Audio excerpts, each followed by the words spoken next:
مزید اسی طرح کی ویڈیو کو دیکھنے کے لیے ہمارا چینل سبسکرائب کریں۔ آج کی اس ویڈیو میں ہم پڑھیں گے نون اور نون غنہ کی تعریف۔ پچھلی ویڈیو میں ہم نے اعراب کی مکمل تفصیل کے بارے میں پڑھا تھا۔ اعراب لگانے اور صحیح تلفظ کی ادائیگی کے سلسلے میں علامات کے علاوہ چند اور باتیں بھی جاننا ضروری ہے جو حسب ذیل ہے۔ یہ اعراب کے علاوہ ہے۔ نون کی دو حالتیں ہیں۔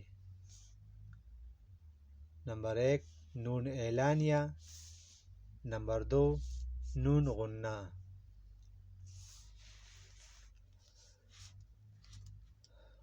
نون اعلانیہ: جب الفاظ میں نون کی آواز پوری طرح ادا ہو تو اس حالت کو نون اعلانیہ کہتے ہیں۔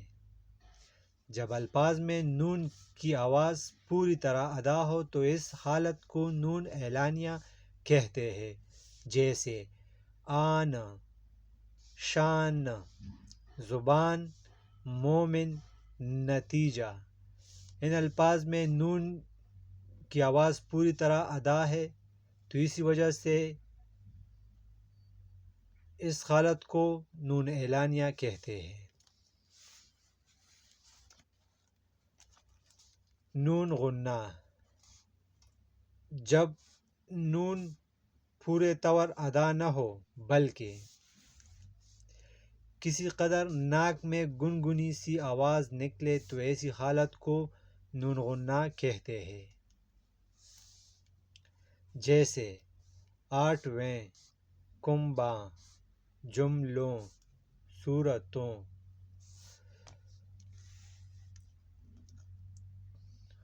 نون غنہ کا استعمال اردو زبان میں عام ہے۔ جب کسی لفظ کے آخر میں نون غنہ آئے تو اس میں نقطہ نہیں دیتے، جیسے برسوں، کہاں، وہاں، یہاں۔ جب نون غنہ کسی لفظ کے درمیان میں آ جائے تو اس میں نقطہ دے کر اس پر جزم لگا دیتے ہیں، جیسے بانس، دانت، کنواں، منہ۔